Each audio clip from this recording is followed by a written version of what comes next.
This is the episode where we became best friends. Yes. So Jenna and I, up until this point in the office, we had that partition between us. We've been speaking over the partition. But now, as we film basketball, we were now sitting next to each other on that bench. It was Jenna, me, and Phyllis. 24 solid hours on that bench. And you say I just kept talking your ear off. You would not stop talking to me. Yes, the reason we are best friends is because Angela would not stop speaking to me. Jenna just finally gave up. You wore me down. I wore you down. I will never forget, we were leaving one night. We had taped till really late at night, and we had to walk from where the warehouse set was back to our trailers, and it was a little bit of a walk, and we linked arms, arm in arm, and we started doing the Laverne and Shirley song, Shamil, Shamazel. I remember this. And we were going up and down, and we were like, we're gonna do it. I have a photo of us sitting on that bench from this episode framed in my office. Aw, Yeah, lady. I know. That's so sweet.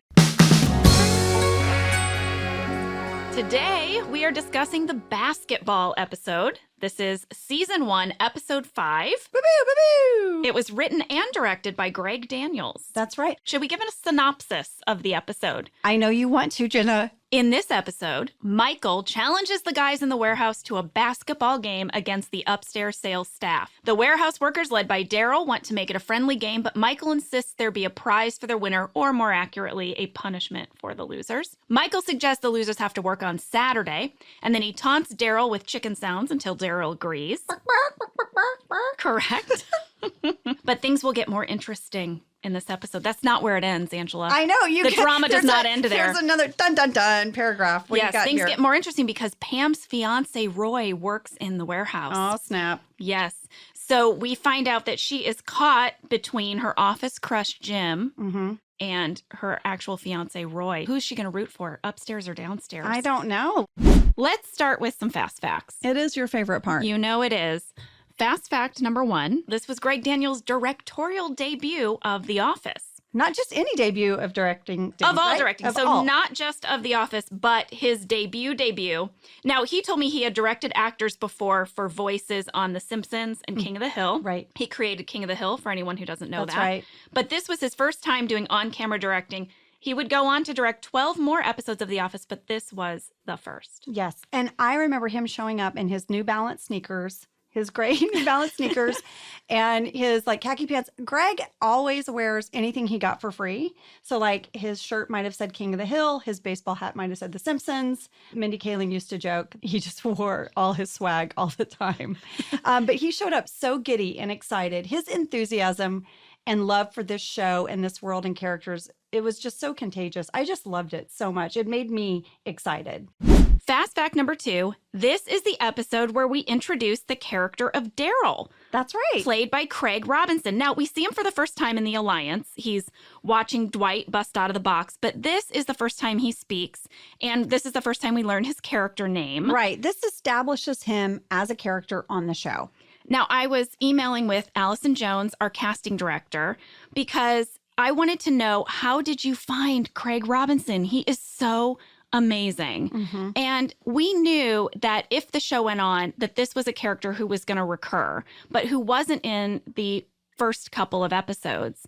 Greg had talked to me about how he was going to fill out the world of The Office, and we were going to really get to know some of the people down in the warehouse.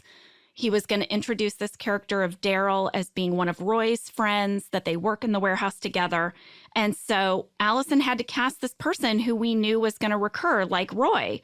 She's the reason why Craig ended up on our show. And Craig was very sought after in comedy circles. Like, I feel like that was a really big get for us. Oh, for sure. Yeah.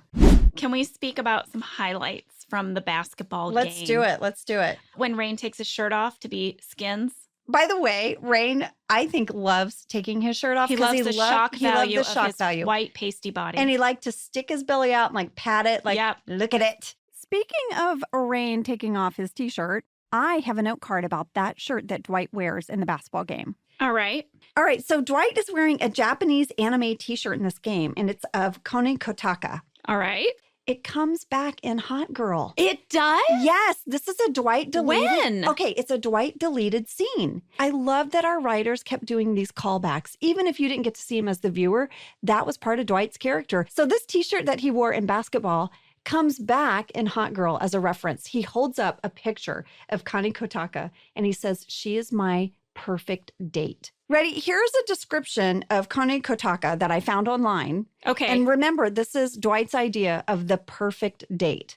All right. This is the perfect woman. Dwight K. Schrute's perfect woman is go. Okay, ready? Here's a description of her.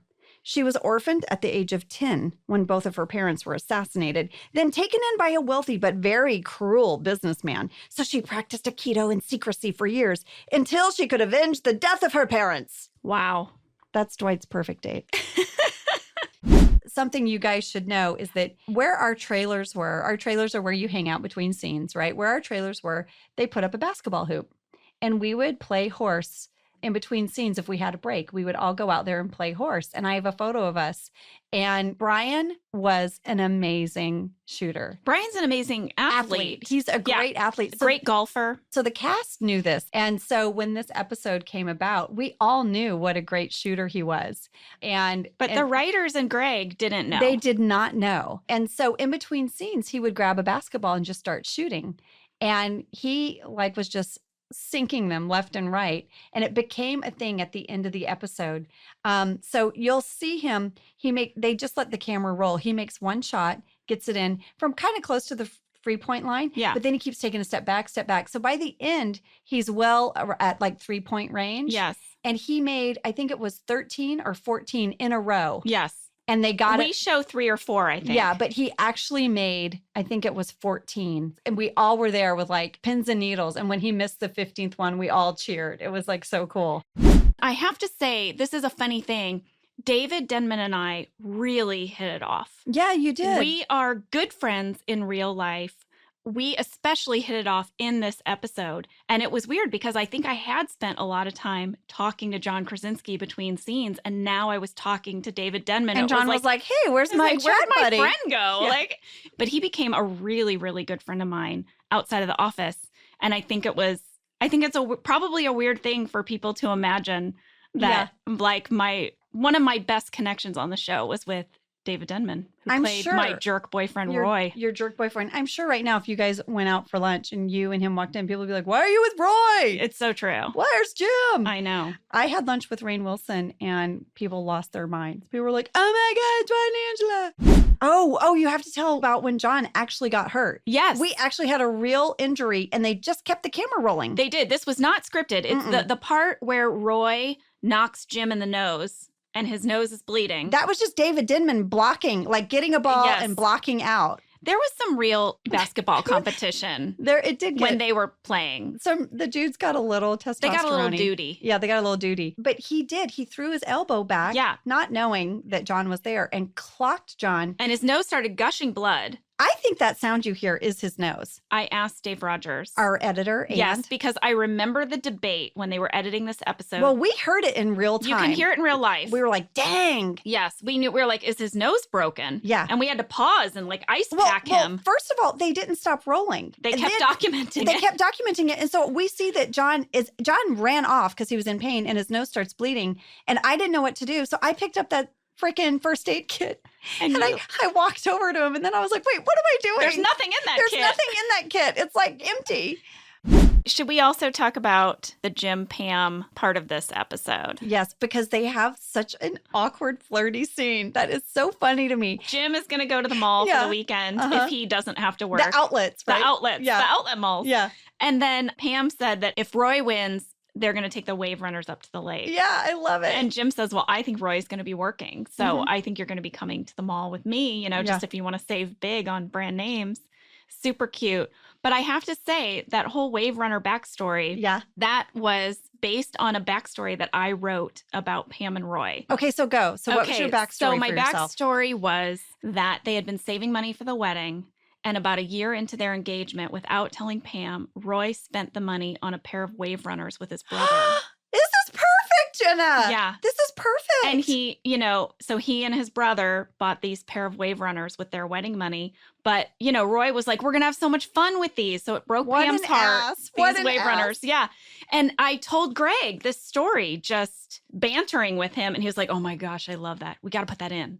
We got to put that in the Wave Runners. Yeah. Put in the Wave Runners. That is so good. I love that. Okay, so that was basketball. That's the basketball episode. That's the basketball episode. Next week is Hot Girl. Hot girl, Amy Amy Adams.